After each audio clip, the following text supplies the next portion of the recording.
1, go.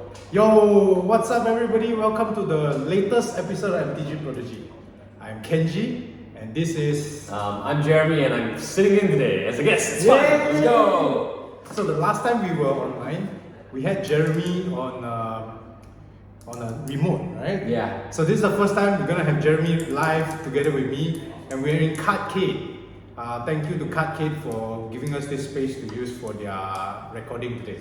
Yay! It's always very cool to do it in a shop. I think to host a podcast about magic in a shop that does magic. It's always like it's the best possible location for it's it. the best feeling.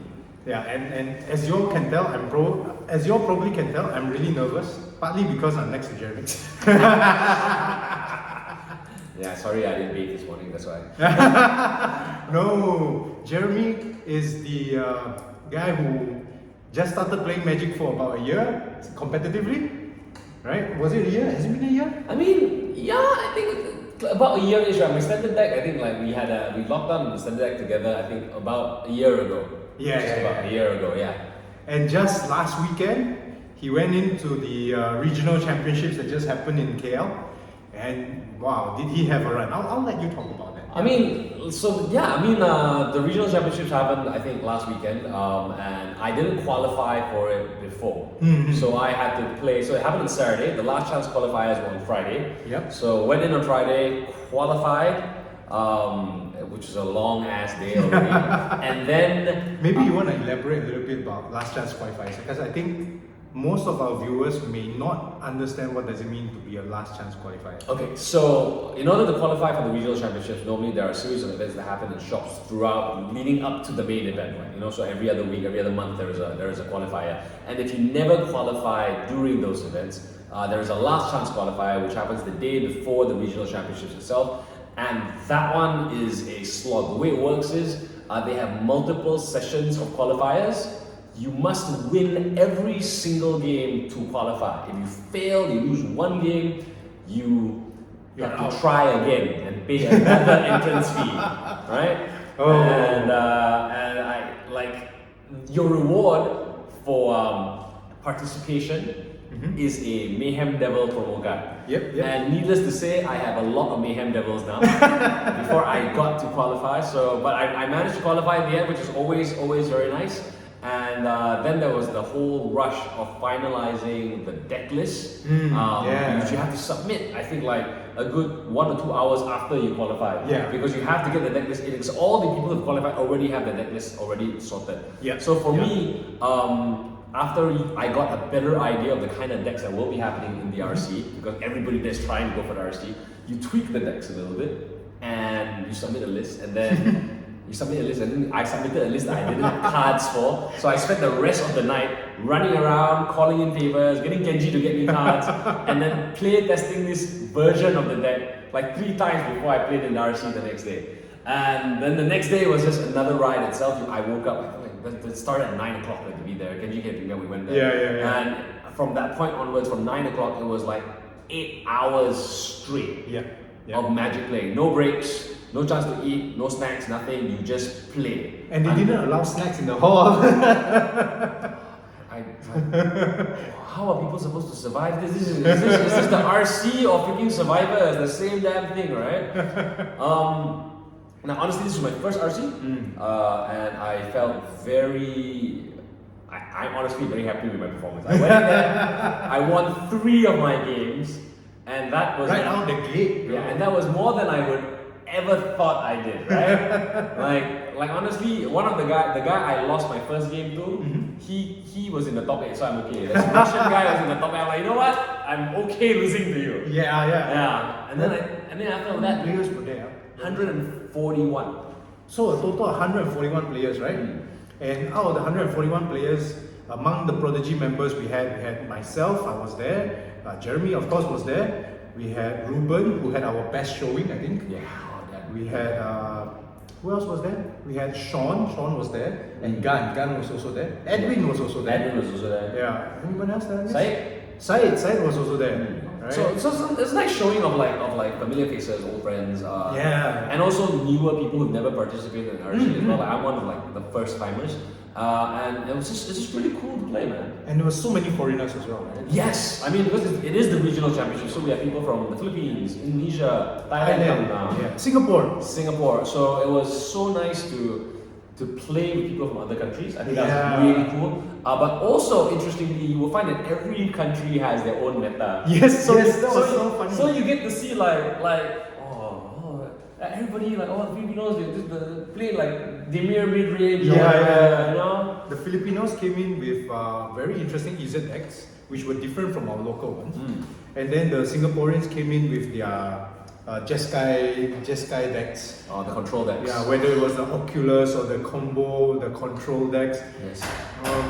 And then I think the Thai fellas were the ones with the Oculus and the what's the one where the Abuelo's Awakening? Oh yes, Omniscience. Omniscience decks. combo, yeah. Yeah. Of course, it's not a blanket rule, but the predominant meta in their areas was Yes. very different. But across the board, like Cory Steel Cutter was. I'm sorry. Right, Kenji was yesterday Cory. Everybody was just Cory Steel Cuttering, right? I am very happy to announce I beat the Cory Steel Cutter deck. So, Oh, yeah. So like it was nice to beat the meta deck, right? Like my whole sideboard was built for Cory. But yeah, so overall I think like the RC itself was it's a grind. I think the one thing I found really surprising as I was playing it was like how exhausting it is. At the end of it. And the fatigue really sets in. I think after I lost my third game, I was super chill about everything. And I was just very much like, you know what? I'm in relaxed mode now. Right? I just let the waves of exhaustion wash over me, and I'm like, you know what? I'm just here to have fun and experience. You know, cruising. Yeah. What about you? What was the most interesting deck you went against at the RC? So I didn't do very well in my RC. I lost my first 3 games in a row, and then I lost my 4th game because I was in the toilet. You see, no break. Toilet break also cannot. It's not because there wasn't a break. It was just because I had a stomachache and I didn't tell the judges about it. So, lesson learned, alright? If you guys are in the RC or any other competitive event, professional competitive event, please let everybody know where you're going so that everybody know where to find you when the round starts and things like that, right? Don't lose your game for no reason. That's the worst feeling. But that being said, I think there were a lot of people who were prepared for Cory Cutter. Right, I went against my first matchup was I can't remember what it was. I think it was a Demir matchup, my first matchup, and he just my first matchup was Jeskai. My first matchup was a Jeskai control, and we were both down to 2 life for 3 games. My game went to time. I'm playing Cory Cutter, he's playing Jeskai aggro, and the game went to time. We spent 1 hour and 20 minutes in the game. That was so crazy. It ended up to a point where the top cut of my deck was Sunspine Links. I reviewed the Sunspine Links because of map exploration, and my opponent was actually deciding to demolition field one of my non-basic lands just so that I will shuffle the Sunspine Links back into the deck and he will not die from the Sunspine Links damage. It was so close. That to me was such a rush though. I think even though we didn't get a chance to really like sit down and have a meal, but it's so exciting playing Magic with so many people at the level of what's the word for it? At the level of no complacency, you know, everybody is out there, they are really trying to win, right? So you're really bringing your A game to the table. The rush was so real. I didn't feel hungry until like round 6 or round 7. I see, that's Kenji, because Kenji is a hyper-competitive individual. Like, I built my standard deck because I wanted to get promo cards from stores, and then I just figured out that let's just try and qualify and see what happens. And yeah, but it was really... But you ended up with a better rank than I did. It's all the training for promo cards. But I think overall, the one thing away from the RC is that I find is there's no experience of playing Magic quite like it.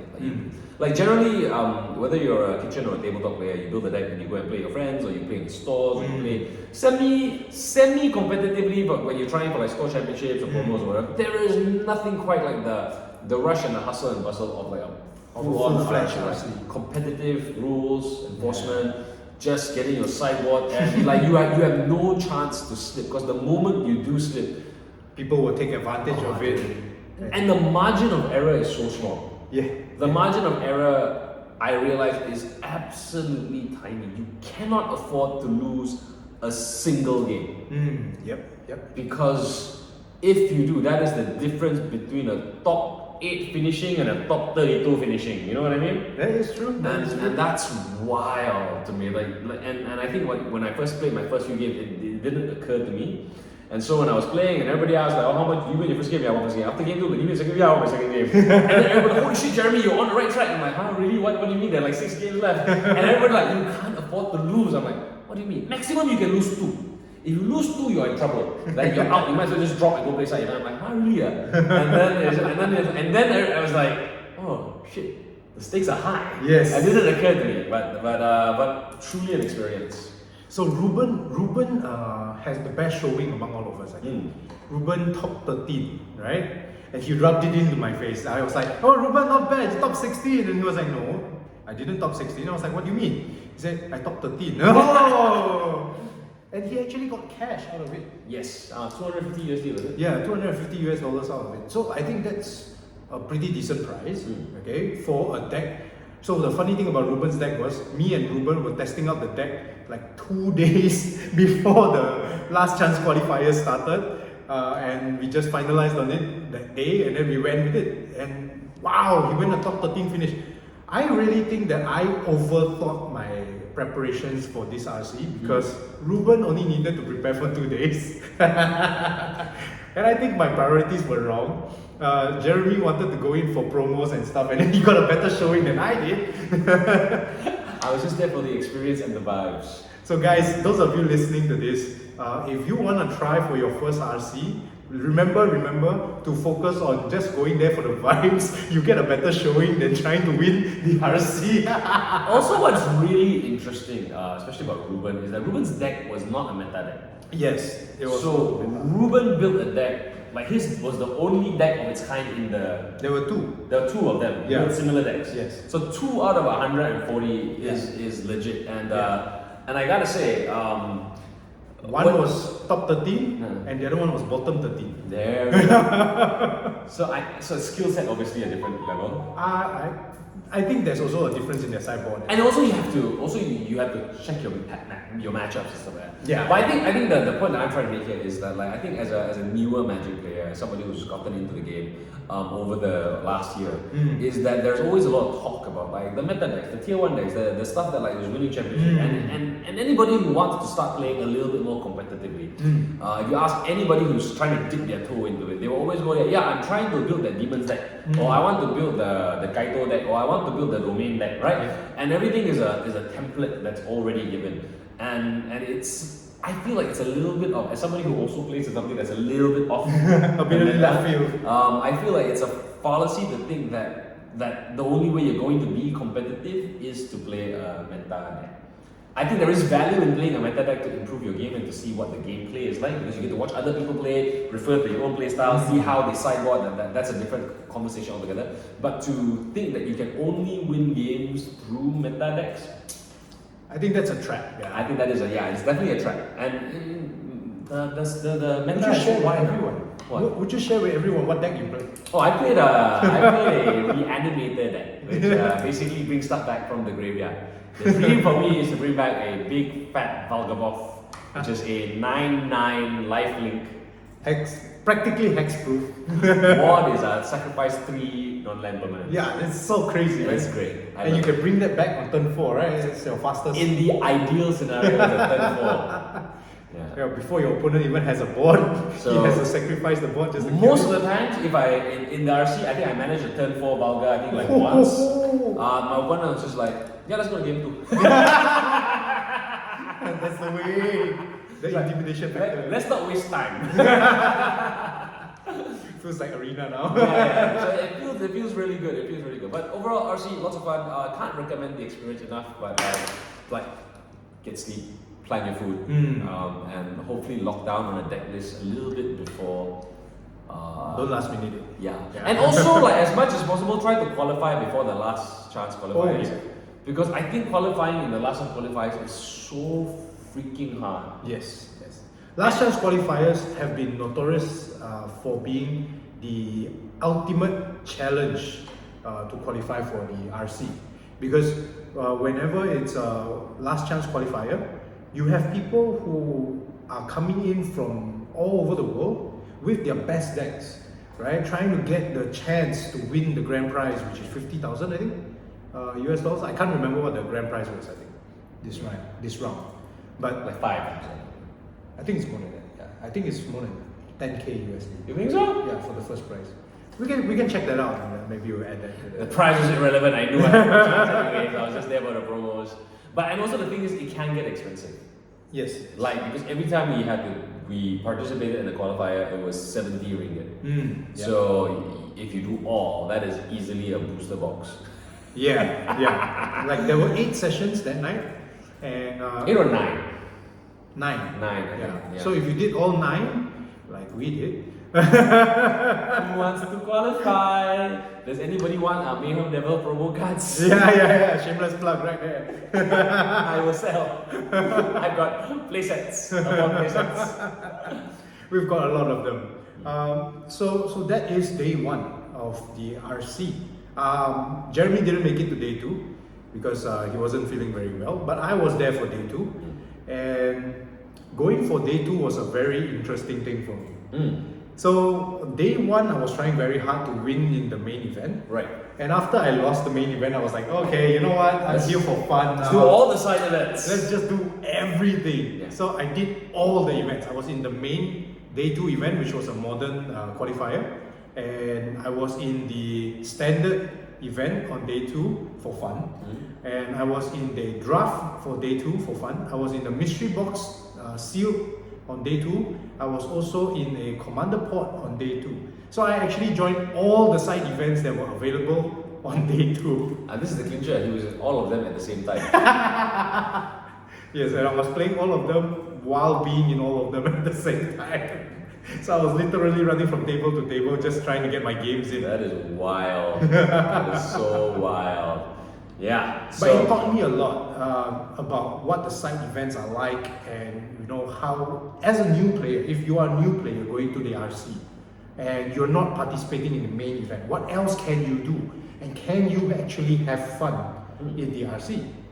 Because of what I did, a lot of the judges were looking at me and going like, why is he running from table to table? So when I explained my situation to them, they were actually like, oh, so that's what you're trying to do, okay. So you've got 15 minutes before your next round, go settle your game over the other side, and I'll call you once that side is done, right? And then during the seal, while everybody was building their deck, the judge was like, okay, I'll crack your packs for you, you go finish your main event, and then come back here and then build your deck. That's so nice of the judges. Yeah, so the judges and everybody at the RC are really, really nice people, and they're pretty good when it comes to helping you out for your main events and stuff. Yeah, I imagine, because everybody knows like opportunities like this to play Magic with the scale don't come around all the time, right? So it's good to have people who facilitate everything. Yeah, very good. We could easily have like 400 people at the event at that time, which is easily one of the biggest events in Malaysia in recent history.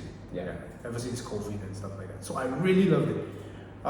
Looking at the meta game for the breakdown for the RC, it's quite boring now. It's Cory Cutter, Jeskai, and there was a very interesting inclusion of Dimir mid-range deck in the top 8, right? And what I found really, really unique about this top 8 finisher was she was a lady from Philippines, and she came over together with her friend, and she qualified for the RC. Her friend didn't. And her friend was actually at the grinders together with Jeremy and everybody else for the last chance qualifiers. Right. And she was really playing so hard to win. She almost made it twice. And I was really taken aback. Like, I really respected the way they played, and they really played very well. I'm gonna try and get her on board to maybe get a chance to talk to her and see if we can understand how, as a person from Philippines and as a person who is playing a deck that is I mean, it's not exactly meta because nobody really expected a Dimir mid-range deck to be in the meta for RC. But it has always been a tier up there, lah, right? It's quite a... So I myself thought that it would have expired during Dustmon. Right. Well, little did you know. Yeah, I did not expect it to come back, 1 year later and still haunt us. I lost horribly against the Dimir deck in my first showing against it in one of the store championships during Dustmon. And I thought, okay, that's the end of it. I will never see this deck again, right? Because it's such a Dustmon deck. Yes. Right. And little did I know that, now, even though it doesn't have any new cards, it doesn't have any flashy cards, I think the most expensive card inside there is Kaito. Yeah. Right? And that's it, maybe Shieldred if they play it, but I don't think the version that she ran played Shieldred. So the simple deck from Dustmon, which is 3 sets back now, can still come in and kick ass, right? And make top 8, So goes to show that it is not always the latest, newest, fanciest cards that win the game, right? It's really about knowing your deck, knowing how to pilot your deck better, and playing along those lines. In fact, that's exactly what the Esper Pixie deck is. Esper Pixie is a deck filled with unremarkable cards by themselves. But when you're put in this engine of just bouncing and irritating your opponent, you just go It's a whole bunch of uncommons. Your whole bunch of tiny 1 toughness things. Why are you kicking my ass? Yes. Right? It's just 2 damage every turn. Yeah. For 10 turns, and then you lose the game. So Esper Pixie is to me, it's legit. It's it's one of those decks that for me I learned. It's just you don't need the flashy $200 cards. You don't need any of that. You just need to have a bunch of cards that play well together, that have a plan. But obviously building a deck like that is easier said than done. but it's not about how expensive your deck is. It's about how well it plays with each other. Yes. Yeah. And how well you know how to play the deck, I guess. Because for me, I only got my Cory Cutter deck the day of the RC. And playing my first round, I made some mistakes that I wouldn't have made in my subsequent games. So I really can see that if you had put some thought into the game and actually warmed up with your deck, it would have been a very different result for me. We shall see. The next one next year. Okay, macam yes. So would you go for the next RC, bro? If I will only do it if I qualify before. I do not want to do this last minute homework thing again. It's so goddamn stressful, I tell you. So guys, pick up your decks now because the next RC is happening in September. It's going to be in Singapore. And I think the format's modern, if I'm not mistaken. I think standard season is done. We're in the modern world now. We are gradually moving towards the tail end of the standard season, I guess. But the rest of the year, all the sets that are coming out are standard legal, which is something that I'm very happy about. Because when the sets are standard legal, that means they will actually go through the grinder before they get qualified into Commander or Modern or Pioneer or Explorer or whatever other formats that you play. Because standard, in my opinion, is the grindstone of where all the cards get their exposure from. Right? A lot of broken cards that have made their way in Modern right now are broken mainly because they are direct to Modern cards. They didn't go through the grinders in Standard. So that's what I think anyway. But we can see that the card level from the next set that's coming out, which is the next exciting thing that we're going to talk about today. Yesterday, PAX East was the reveal of Final Fantasy. Woo! Legit. And I know I'm the Dragon Ball fan, you're the Final Fantasy one, right? And I think out of all the Magic sets that have been released, in fact, when it comes to just the universes beyond stuff, Final Fantasy is hands down the one thing I would never thought I would see in the Magic the Gathering collection. And I'm so excited for it, and I legitimately, just from a collector's perspective, want one of every card. Just have it in a binder, it's fine, I just want that, it's gonna be great. So those of you who crack good stuff from your Final Fantasy cracks, I buy CKD X3. we know who to buy. Okay, the interesting thing is, when you add Final Fantasy plus Magic, that's a cumulative more than 50-year history right there. I love it. it's such a deep history that I think it's one of the longest reveals we've had in packs. It was an hour-and-a-half video, right? That if you guys want to watch, you guys can feel free. The link is somewhere in YouTube, and maybe later we'll just add it at the bottom for those of you who want to catch the replay, right? Mind you, it's a 1.5 hour long video, and you can actually fall asleep to it if you're not careful. Alright, so like as we're looking into a new set, Final Fantasy, let's talk about a couple of cards that we think are really cool. Before we go into the cards, what is your mindset going into Final Fantasy? Like, what are you hoping to see revealed in Final Fantasy? You know what? Dude, I've got no expectations. Like you know how people love like anime style art card, right? Yeah. This entire set, the style is pseudo anime. I mean, it's Final Fantasy. And also, I'm just really happy to see like some of my favorite Final Fantasy cards in the form of a Magic card. Like I have no expectation as to I don't think in terms of like how it will affect the meta. I don't think in terms of like what kind of decks you can build on it. I look and I think like, oh, maybe this could go into a deck or this could be a fun card to play. But I'm just excited to see Final Fantasy in Magic, and I will let the free market of the meta think its course, and I will just watch, you know, and I will think of like interesting interactions, and I'll be like, hey, can we build a deck with this? And we'll see how it goes, right? Because I mean, obviously things will evolve as they do naturally, but just having the cards to play, seeing like Sephiroth as a card that you can cast, god damn, I want that. Go play One Wing Angel while you're casting it. Yeah. Every time I attempt to cast Sephiroth, but before I do, let me turn on my Spotify. Damn. And I can hear everybody chanting the victory theme song. They win, right? Everybody's gonna be doing like ta ta ta ta.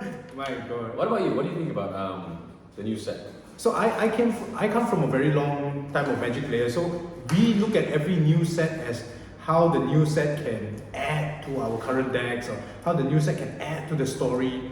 Universes Beyond gives us a very interesting perspective because it doesn't add to the Magic story. Even though right now the Magic story is that, spoiler alert for those of you who don't know, Nicol Bolas is back, right? But we're not going to see anything about Nicol Bolas in Final Fantasy, which is something I find very surprising, right? Also, you think, maybe. could there be a Nicol Bolas SPG? Oh, no, now that's something. Damn. Like out of nowhere? No, please, no. Oh, no, God, no. Surprise! What? Nicol Bolas as the next big bad in Final Fantasy? I haven't played enough Final Fantasy to know who is the remarkable big bad. Who is a remarkable big bad? Sephiroth lah. Oh, he's a bad character? He's the baddest of the bad, my man. Really? I thought he was like the guy who was mistaken to be a bad guy. No. He was a guy that was mistaken to be a good guy. He's a bad guy. Oh, okay. So when I was first introduced to Sephiroth, my friend told me, oh, Sephiroth is a guy with long, pretty hair who has mommy issues. and that was the only. I mean, that's I know fairly about. accurate. Really? Fairly accurate. He just wants he's never hugged enough as a child. And so he's decided to take his anger out on the planet. Yeah! Oh, God. Why? But I think that Final Fantasy, I'm a land collector, and I always look forward to the basic lands and the art for lands and stuff like that. I'm hoping that the art for lands this time around is going to be interesting for me. Because Universes Beyond allows us to get lands from non-magic, non-fantasy world like places. And I think Final Fantasy is still fantasy world. Yes. But I think the art style and the ideas that go behind the art are very different, right? I mean, it's not elves and stuff. Do you have elves in Final Fantasy? They're elf-like creatures, but I don't think they're technically elves, no. Yeah, like my only experience playing Final Fantasy was with Final Fantasy 12, where I had Fran as my favorite character. The bunny girl. Yeah, the bunny girl, right? Sorry, bunny's a thing. So that was my only experience with anything that was close enough to elves in that thing was like the Mughals maybe. But I heard people say the Mughals are a thing across Final Fantasy, right? Yes. So yeah, hopefully we'll get to see different types of Mughals running around. I'm actually surprised that they didn't spoil any Mughal in the packs. Wasn't there a Mughal card that was revealed as a spoiler before this? Yeah, but not at packs. I mean, already spoiled. How many Mughals you want? Which is my question, you know? Surprise! I mean, we'll have to see what cards come out when they do. It's gonna be. There is one card that we should mention at the end later, maybe that had like 15 copies of it. Oh yes. So okay, what's your favorite card from this set? I mean, you're the fan. Look, I'm just happy to see Cloud Sephiroth on the table. I think that's very, very cool. Cloud Sephiroth is like what, Final Fantasy 7, right? Yeah, 7 is probably my favorite list of the Final Fantasies. But the card that I was really intrigued by, mechanically and what they do, were the summons. Summons? So we're talking like the summon Bahamut, you got Odin, you got Shiva. These are the saga creatures. Oh. So sagas, if you didn't know, by right they come in, you put lower counters on them, and when the final chapter is done, they sack themselves. So the saga creatures or the summons is a saga that can beat you. It's got a stat line of a power and toughness. And then after X number of turns, it sacks itself. Very much like when you play Final Fantasy and you summon, they come down for a while and then they disappear after a period of time. So very appropriate mechanically. I think this is very clever. And some of the mechanics, some of the things that these summons do is insane. Alright, so like you've got Odin, which is like a 6 mana, 5/3. When it comes in, destroy target creature opponent controls. Okay. And then on chapter 2, if Odin does combat damage to you, you lose the game. What? That's nuts. It's just like, yeah, swing, lose the game, right? That's crazy, man. And then chapter 3 is like you draw 2 cards, each player loses like that. Chapter 3 is a bit like, yeah, whatever. Why is there even a chapter 3? Just in case you didn't manage to end your opponent, they give you card advantage. Okay. Yeah, that's really cool. And then Bahamut as well is really cool. I think like Bahamut is like a 9 mana, 9/9. It comes in and I think it like... What color was Bahamut? Crap. It's gotta be black. Colorless, sorry. Oh, okay. It comes in, chapter 1 and 2, destroy target non-land permanent. Chapter 3, draw 2 cards. Chapter 4, this creature deals damage equal to the mana value of total mana value of other permanents you control to each opponent. So, bunch of stuff, big stompy stuff. Right? So, Bahamut alone on the table is 9 damage. Yeah, this is nuts. Like, okay, so mana value total to number of other permanents you control. Yeah. So he doesn't count himself. Oh, sure. Okay. So, other permanents, yeah. So it doesn't matter. So it's not that godly. But if you have like a But you still need to ramp to get there. So yeah. Enchantment or whatever. Yeah. You know what I mean? Like, it's wild. And you get your Lanois elves and everything on the way there. And then you're playing stupid things like Ugin, which allows you to cheat like these like colorless spells out. How much is right? Ugin cards again? 7? 9? It's like it's also I think 9. it's also 7 or It's a 9. 7 9. Yeah, but Ugin allows you to like cheat stuff out. Yeah, exile something. And the thing is, enchantment creatures they're not legendary. This is. Oh, it isn't. Oh, but Odin was. Odin was legendary, yes. Odin legendary? Oh no, it's not. No. Oh wow. I remember seeing one that was legendary. I mean, there are some legendary ones, but a lot of these summons are not. I think. Oh, okay. The only legendary one is Terra, I think. Yeah, because Terra is a legendary creature that flips into Esper, right? Yeah, that's something that I find very interesting. The Terra's mechanic to me is very interesting. Okay, let's break down Terra then. Yeah. Okay, so let's take a look at Terra. So you call Bahamut and the rest of them summons, right? Yeah. So why is Terra's saga creature Esper not a summon? I mean, because you don't technically summon her. Oh, okay. No, I mean in the game. Do you summon her in the game or? I don't remember. I think she kind of like she bankai into Super Saiyan mode. This is her being Super Saiyan. I think she's from Final Fantasy VI, right? Where It's been a Kefka while. was around, Yeah, it's right? been a while since I played 6. And according to the PAX panel, they said that Kefka, the first part of Final Fantasy VI was you trying to beat Kefka, Yeah. and then Kefka won, Yeah. and then the whole world went to hell. crap. Which is the first time I think any any fantasy RPG had losing a major battle. It was basically Endgame Part 1, you know? So I think the idea was, at the beginning you had Terra in your party, and then after that Terra is no longer around, then you had these espers of all the people in your party coming back. I think that's the idea, but her ability is insane. So so Terra is a 3 to cast 4/2 creature, where when she comes into play, you mill 5 cards, put up to 1 enchantment card milled this way into your hand. She has Trance, which is 6 mana, 4 and Gruul.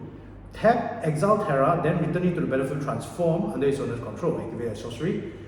Her ability on the other side says, Saga 1, 2 and 3. Create a token that's a copy of target non-legendary enchantment you control. It gains haste. If it's a saga, put up to 3 lore counters on it. Sacrifice it at the beginning of your next end step. That is nuts. If you have Odin on the table, you just copy an Odin. And he gets haste. How playable is this card in Standard? I would think it is pretty playable. Because it seems really multi-step to pull off though. Okay, so it's in Gruul, okay, which is the RAM color, and the speed color were red, right? And in Ether Drift, we just had a 2 mana Gruul creature that taps for mana equal to its power, and use that mana only for activated abilities. So you can always use that to tap for her 6 mana. Right. Right? And then on top of tapping for 6 mana, if you have any other way of getting the Odin onto the table, there is 3 turns consecutively sending hasted Odins to your opponent. Love it! This is the deck. Thank you very much. Playing Gruul this season. And if you don't kill them with the 3 Odins, she gives you 10 mana of 2 of each color. And she flips back to her Terra side. So you could Rinse and repeat. literally use the 10 mana that she just gave you and flip her back over, right? Does it work that way? You are right. You are right. Oh no, you can't because you gotta tap Terra, right? So if you bring her back, she's still sick. Oh yeah, she will have something signature. Yeah, so you can't. But you're in red. You would have some haste, some method to do haste. Yes. I mean, technically, in an idea like that, yes. Like given that, But you place the commander, you guys Ruinous Ultimatum and call it a day after this. For 10 mana, right? That she just Done, gave you. correct, yeah. This is so nuts. So I really think that these saga creatures are a very interesting way for them to push the envelope on enchantment creatures. Because they gave us the Dustmon Overlords, right? Yeah. And the Dustmon Overlords were, to be fair, I think they were very, very powerful. And the impending doesn't slow them down at all. But this, instead of having the impending problem, now they have a limited time that they can spend on the table, and they will get rid of themselves. But they're so powerful. The effects are quite ridiculous, actually. Yeah. In just what they do. Like really, like when you talk about cards that affect board state, these guys they come in, you're like, okay, how do we deal with it? Immediate answers need to be found because you can't let these guys stay on the table for a turn or two. It's very painful. And I just realized now that you bring this up that they are time-based, right? In Standard right now, there are ways to remove counters and there are ways to add on more counters. How do you? I know remove counters. How do you add on more counters? Proliferate. Okay, but proliferate is mostly the mechanic that's like in the Phyrexian era lah. It's not so much recently that's been released. True, but even then, it's still standard legal.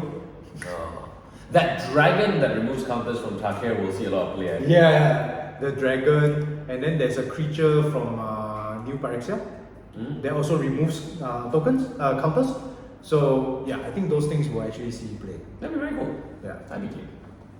Right. So another card that I thought was really cool, like really cool, is the mode cards, the Fire Magic, Ice Magic cards. Oh, Fire Magic.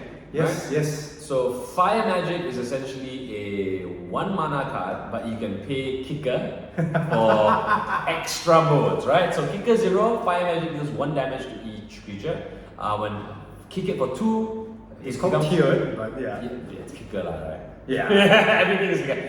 Fira, 2 gives Fira, it deals 2 damage to each creature, and if you tier it for 5 mana, it deals 3 damage to each creature. So basically, it's either 1 mana for 1 damage to each creature, 3 mana for 2 damage to each creature, 6 mana for 3 damage to each creature. Instant speed, I might add. So it's basically 1 mana end the festivities, 3 mana which is fuel the flames.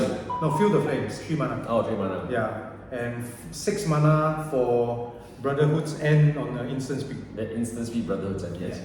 So these cards I think are really cool. I think the versatility is great. But I really think that just like looking at this, where this card will truly shine is if you play draft. Oh. I think in draft this is an insane card to have, because if you've ever played draft, you will know that the presence of board wipes. Board wipes are such a freaking premium, and a 3 mana board wipe, even at 6, is game changing, game ending, game winning. Yes. Right? Yes. Having a way to deal with multiple threats on the table in draft is tough. Right? So actually getting one is insane. And this is an uncommon. Ew. Yeah, so you will see it around. So expect to be board wiped quite a bit. By Fire Magic. And then also there's the Ice Magic version of this. Oh, there is? Yeah, the Ice Magic version is basically super tempo, right? It is 1 and blue. If you tier it for 0, it's Blizzard, return target creature owner's hand. 2 extra, target creature puts it on top of bottom. And then if you tier it for 5 and... There's 6 plus 2. 6 plus 2, 8 altogether. Target creature's owner shuffles it into their library. Wow. So I think it's very expensive on the 8, and I think just being able to hit it for 3 is very powerful already. 4 is very powerful already. I think this is nuts. Because it's a common. Yeah. You want to play tempo? So it's going to be Pauper legal. Woo! So for those of you who play Pauper is a format that you can only play commons. This is going to be nuts. Yeah. Because you actually tuck your opponent's threat into their deck again. Yeah. Over and over again. Oh, that's going to be so crazy, bro. This is so for all you blue control players, I think I found your favorite new card. Especially if you're playing Pauper. Yeah. I don't see this being played much in standard off the bat unless something comes up. Because I think Fire Magic and Ice Magic, they are very interesting as a card, but only being able to choose one of those modes makes it a very limited mode. But the versatility might give it some space, so it's going to be hard to tell. Yeah, we shall see. But I think it's really cool. But I like the idea though. Does that play well with Final Fantasy? Do you have these kind of spells in Final Fantasy? I mean, in Final Fantasy, Blizzard, Bizarra, basically just more powerful ice spells. Okay. So ice element. So then you level more up. and more damage. Correct. So it's very cool how they did this. Obviously the mechanics are different because there's no shuffling back into cards. But Fire Magic is very appropriate. Your fire damage just becomes better and better. Yeah. The Fire Magic is very, very flavorful in my opinion. Yeah. Even I don't play Final Fantasy, but I get the idea that Fire then Fira is a little bit better than Fira, and your Firaga is better than your Fira supposed to be. So, yeah, that's something amazing that I think that they added into it. I want to talk about a card. This card was shown in packs, and I think it's ridiculous. It's nuts. So the name of the card is called Firion, Wild Rose Warrior. It's a 3 to cast 3/3 legendary human rebel warrior. Okay. It says equipped creatures you control have haste. Whenever a non-token equipment you control enters, create a token that's a copy of it, except it has this equipment's equipped abilities cost 2 less to activate. Sacrifice that token at the beginning of the next upkeep. Now, why I think this card is nuts is because we have a slew of equipment that are really, really powerful in standard nowadays. Okay, one of them that I can think right off the back of my head that I would love to play with this is things like the what's that thing called? Lotus Ring. Oh yes. Okay, It gives you mana. where you can sacrifice the creature to give you mana, because this allows you to equip it immediately for free. Yeah. Because of the 2 less. No, for 1 mana you equip it. Okay, and then you can immediately tap sack the creature for another 3 more mana, which gives you more mana to do more things, right? There is also what's that card from Dustmourne? Surgical Tools, was it? Oh, dissection tool. Dissection Tools. 5 mana comes into play. You get lifelink, death touch, +2/+2 to a creature. Yes. That is crazy, right? With this card. I originally thought that it would be nuts with our new Planeswalker, the Ether Spark, but Ether Spark is legendary, so creating a copy of it means you have to sacrifice I it. think you can do stuff like that. That blade from Tarkir where you get hexproof for monocolored. Oh yes, the Dragonfire Blade. Yeah, that's pretty wild. I think. That like, would be nuts too, right? Yeah. Or in a pinch, Swiftfoot boots Swiftfoot Boots. Yeah, for the hexproof ability. and the haste. Oh no, there is a sword that's still legal. What? The Sword of Blue and Black. Once in future. Was it Once and Future? I think so. The Surveil sword. Yeah. Once in future. Yeah, look at you, remembering all the cards now, hey! Right. Yeah, that's really cool. And it's nuts because the other card that they spoiled that's related to equipment doubles the trigger of equipments. So, where was it? I think the one that doubles the equipment, Is that Cloud? was it Cloud? Cloud Midgard Mercenary? Yeah. You are right. You wanted to talk about this card. Go ahead. It's a good card. So basically, when Cloud enters, it's 2 white pips. When Cloud enters, search your library for the equipment card, reveal it, put it in your hand, and shuffle. And as long as Cloud is equipped, if an ability of Cloud or equipment attached to it triggers, that ability triggers an additional time. Cloud's a 2/1, 2 mana, 2/1, okay, whatever, right? But basically, he is an equipment tutor, and more importantly, he gives you double the triggers. Yes. So we're saying double your Cory's Steel Cutter triggers. Sure, you get quick 1, but you get an extra body unit. Yeah, that's crazy, man. Right? So, like, okay, Cory's Steel Cutter is 1, but the one that I think is really going to be insane with Cloud is Ether Spark. Because Ether Spark says whenever the equipped creature deals damage, you get that many loyalty counters.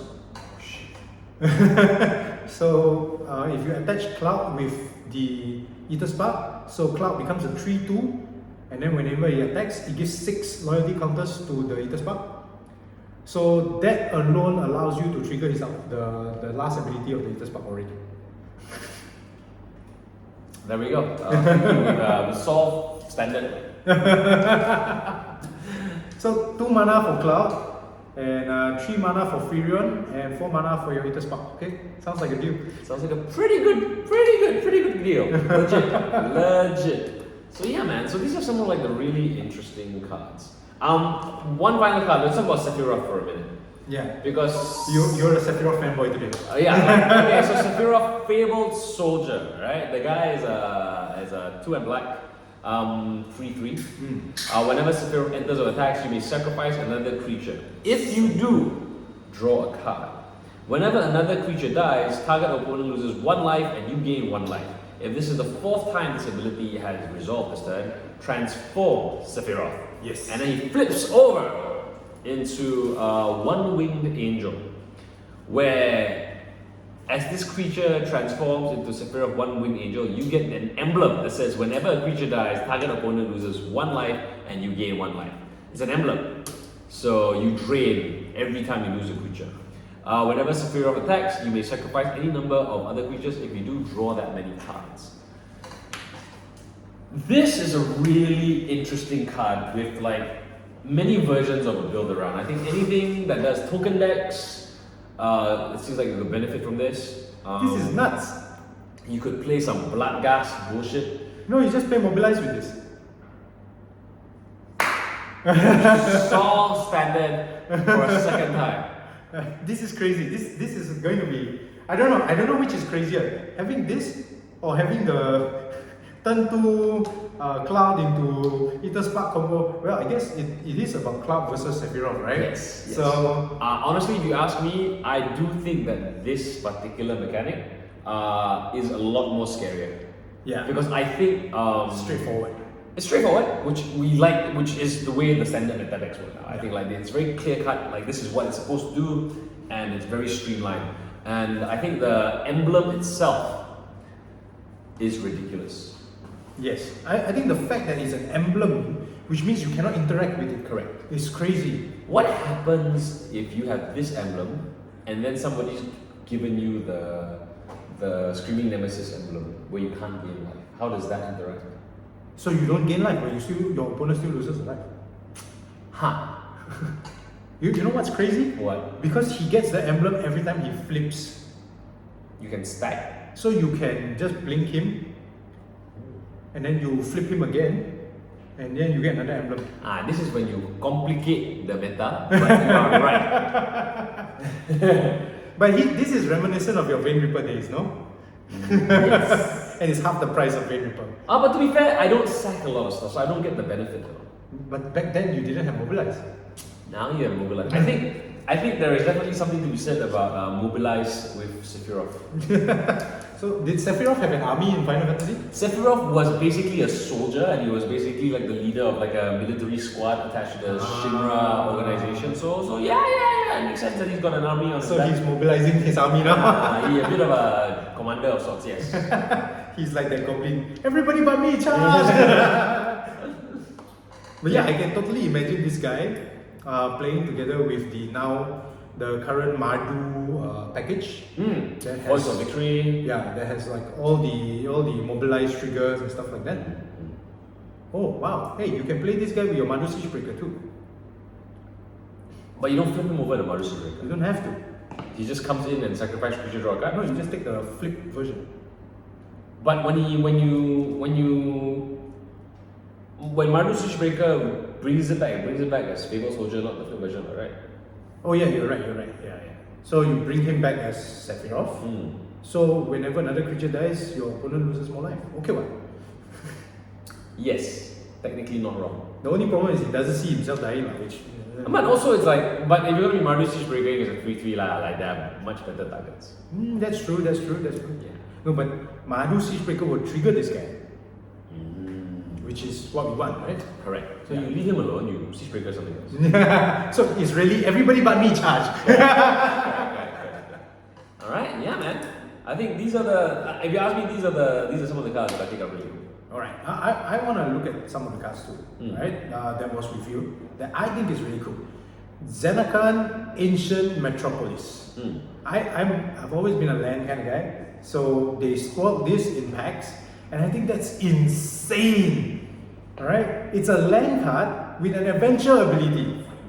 So if you ever find yourself land flooded for whatever reason, you can always use his adventure ability, and otherwise you can always just use it for his base ability. That's nuts. And the adventure ability is quite insane, right? Right. Now the only question is, did they bring back any cards in standard that allows you to bounce your lands? No, right? Not that I can think of. Oh, that's a little bit too bad. Otherwise, that would be even crazier. Yeah, there's no land bouncing in standard now. Not that I know of, yeah. The only one is the desert guy, the one that bounces himself. Oh, actually, isn't there a land that bounces lands? Concrete pipe or Arid Mesa. Arid Mesa. Not Arid Archway. Arid Archway. Yeah, but it bounces desert, then you get the benefit. Oh, so no. unless you want to bounce without the benefit, It doesn't matter what the benefit is. And that's true. That is true. And the ability is quite good actually. 6 mana, you create a 1/1 hero creature, and you put a counter on it for each land you control. So it's basically a 7/7. At least. At least 7/7. Assuming you pay for Lanoa Elves. No, because yeah, I mean, so like 1/1. So you're right, yeah, because it's 6 mana to Yeah, cast, right? yeah. So assuming you have 6 lands to cast this. Yeah, ability. so it becomes a 7/7. The 7/7 sounds pretty good to me. Yeah, it's. I think it's amazing, right? I think they are really coming up with more and more creative ways of giving abilities to your lands sneakily, and I like the fact that they did it this way because at least I don't have to flip my card around like the FDFCs used to be, the dual face cards, which were very annoying because some of my sleeves you can actually see the card on the back end, so it's like, oh, I need new sleeves for this, so it's very annoying. I think what's really cool about this is that it is technically a sorcery that cannot be attacked by your opponents. Ah, you mean it's a sorcery that cannot be duressed? Yeah, no duress, none of your dreams or still nothing like this is like this land, this card is always going to be here. You cannot touch it. True, true. Right? And that in itself is interesting because I think if you're playing a game and you're managing to stabilize or whatever, there's this sense of like, let's hold on to this card, I can cast it and I can make something work when the turn comes. Like it's a bomb waiting to happen. Yeah, yeah. It's something that you can do. Which I think is amazing. Okay, let's talk about this card. Like, please explain to me why do we need 15 different seeds? I think we have 16 different sets, right? 15, right? Should be 16, I think. 1, 2, 3, 4, 5 times 3. Yeah, 15. 15 seeds that were spoiled. Okay, so basically in Final Fantasy, there's always been a character named Sid. Oh. It's just like a running Easter egg or whatever you want to call it. The Sids are unrelated, they're not the same people, it doesn't matter, but there's always a character named Sid. So these are all the different versions of Sids across the Final Fantasy franchise. What? Yeah. So Sids are the new heir apparents, and you know what? This ability is quite insane. I am all for Sid Tribal. Sid Tribal! Right? So basically, Sid is a 4 mana, 4/4 artifact creature and heroes you control. Get +1/+1 for each artificer you control and each artificer card in your graveyard. A deck can have any number of cards named Sid Timeless Artificer. And he has cycling. Yes. So if you have multiple seeds, you can just cycle it over. Correct. And he gives a +1/+1 even with him in the graveyard. So it's basically draw a card, buff a creature. I think in the future, if we ever get a card that says for each copy in your graveyard you get +1/+1 and it has cycling, you'll be known as Sid Cycling. God dang it. 15 seeds and all of them have cycling. So I think this is great. This is really interesting. I think this is just going to be this is the ultimate like Friday Night Magic deck. Yes. It's just for fun. It's not gonna win you any tournaments. Maybe not. Because let's hold judgment on that one. I don't know, man. Because it's like deadly cover up. Thank you very much. No, man. This is basically I mill myself 13 cards. 10 of them are Sids. I have one hero on the table. I just throw it into your face by fling. Yeah, but like, isn't like at the end or like, you know what I mean? You're just gonna. Yeah. It's very susceptible to surgical extraction type stuff. Like strategic betrayal or whatever. That is true. That is true. But I'm pretty sure people will make it work. Omniscience works. Omniscience is a 10-4 work. Omniscience is the same color. Oh my god. I mean, but Omniscience works with enchantments. This is an artifact. So your simulacrum synthesizer is just scarier. No, that's another way to play this. Yes. Yeah. Too bad they are not artifacts themselves. No, but anything that makes heroes, so your weapons that come in, the ATB create heroes, colorless heroes, attach themselves automatically. Those I think will get a lot of play in these kinds of decks. So I think the main idea would be how many Sids can you throw into your graveyard by the time you actually want to go off? Yeah. And because you can actually draw cards from it, it's cantripping anyways, it's cool, right? Yeah. I'm all for it. I like it. I want one of each, thank you very much. One of each. That's gonna be crazy. And what is Final Fantasy if we don't talk about the Chocobo, right? Let's do it, Chocobo. Did you see the Chocobos that they revealed during PAX? Yeah, the multicolored ones, right? And the gold one. Oh, the gold expensive token one. So the most expensive Chocobo is currently this traveling Chocobo. And I honestly don't understand why is it 77 copies only, but I guess it must be some Final Fantasy VII reference or something. Oh man, this card's gonna be so expensive if you get it. Do you know what's the estimated price of this already? What? The estimated price of this can buy you a house. Like the down payment for a house. Yeah. Oh yeah? Yeah. I hope I crack one and then I can buy myself a house. So yeah. And not to mention the rainbow colored chocobos, the 5 color traveling chocobos. So many things to collect, Genji. You're gonna need to collect the whole set, bro. So many things to collect. That's why it's a trading card game. But honestly, I've seen these chocobos, like the art is amazing, right? On the video. But I don't know what they do. What do you mean? I actually haven't read what they do. So what do they do? It's basically your Eren and Giada. You may look at the top card of your library anytime. You may play lands and cast bird spells from the top of your library. If a land or bird you control has an ETB, then it triggers again. Oh wow! Wow! But it's green! Yeah. Most birds are not in green. They're in white. This is probably the first bird in green that is not a goose that taps for mana. You can play Celestia. Most birds are in like White. Azorius colors. Azorius colors, yeah. Tempest Hawk. Look for 2 Tempest Hawks. No, I don't think. No. I don't think this is gonna be Tempest Hawk playable. No. This Oh, still. but I may be wrong. Lumpur could have birds. Mockingbird. That's a bird, yeah. What other birds are there? All the Blueborough birds, right? Yeah, all the Lumpur birds are. I think that's where it's gonna be. And all your other chocobos. Yeah. So essentially, if you are playing bird tribal with the chocobo, you are basically playing lands off the top, Yeah. and you are casting off the top. Yep. So basically, just play it Ooh. free. Ooh, but you can only play one land per turn anyway, still, right? Yeah, so that's not too bad. That's fine. It's But not that bad. You're filtering your deck. Yeah, that's true. I The mean, library, yeah. my problem with the Eren and Giada was that I cannot do anything when I hit land. Well, you play this with Eren and Giada. 3 colors. 3 colors. And you are in green, so. No, it's not in green, it's Azorius. I mean, like, no, as in the chocobo is in green. So Yeah, you the have chocobo. access to the green good stuff. Oh, Land makers, right? and the chalky stuff, the Mm. landfalls and stuff. Yeah, actually, this with the landfall might be a thing. What's a big fat green creature that's a bird? No, never. No, No, not that they're all- strong. Well, dinosaurs evolved into birds. I think like we should just errata Is that. there a dinosaur bird? Oh, no, there's a frog bird that's green. What's a frog bird? There's a bird frog in Lumpur that is green and blue.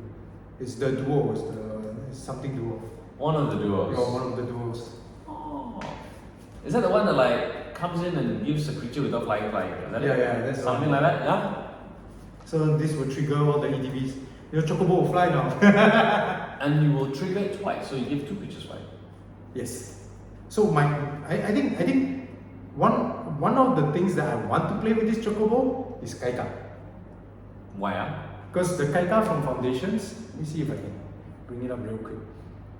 Kaika Foundations.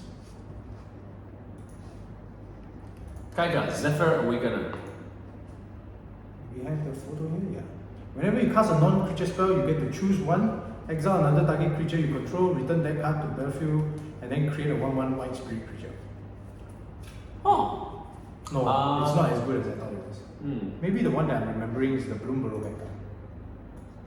Kaika from Bloomburrow. Was it Kaika in Bloomburrow? Oh, but this is the commander one. It's a commander one, yeah. Who was that bird in Bloomburrow then? I don't know. I don't keep track of birds. Castral. Let's see. The wind crested. Whenever one of the birds you control do combat damage to a player, choose one. Put a bird from your hand or graveyard onto the battlefield. This sounds good. And then put a +1/+1 on each bird you control. It's basically and draw a card. draw 2 cards or put 2 counters. No, but you need to deal combat damage. Chocobo is ETB. Oh. Yeah. Maybe So not so great then. I think the best bird the Chocobo can work with is this guy. Dragonhawk. Dragonhawk, the bird dragon. Because when he ETBs, you exile the top X cards of your library, where X is the number of creatures you control with power 4 or greater. So with Chocobo, you will double the trigger. And then at the beginning, the next end step, it deals 2 damage to each opponent for each of those cards that are still exiled. You may cast those cards from exile if you wish. But if you don't cast them, It's 4. that's extra damage to your opponent. Interesting. I think that I don't know if the Chocobo decks are going to be a thing. So far, I know I'll be surprised, but but for now, I can't imagine. Yeah, this set is huge. We saw like what 300 overcards, I think. 400 over, it's crazy. Oh, that's crazy, man. Yeah. But yeah, so I will be spending a lot of my time collecting these cards. I like it. Oh, it's a total of 233 cards, individual cards. That have been spoiled. Oh no, That's the total for the set. oh, it's not too bad. Yeah. Okay, I don't feel so bad about collecting each one now. But the problem is 400 something is because of all the alternate arts. I won't be collecting all the alternate arts. Because alternate arts also include extended art. I got no time for that.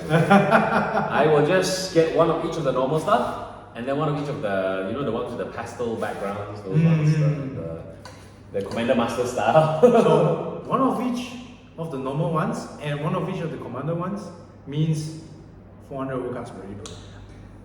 You might as well go all the way. If anybody would like to buy some Mayhem Devils off me, I need to fund my Final Fantasy habit, alright? Alright, on that note, I think the hype for Final Fantasy is going on strong right now. I think you guys can check out the video to continue the conversation, keep the conversation going. But I think that's the end for us here, right? Yep. So as always, thank you so much. Thanks for watching. It's been a good time. Thanks everyone for joining us. And it's a pleasure having all you guys here. Hope to see you guys at our next event or next video. Alright, see ya. Bye bye.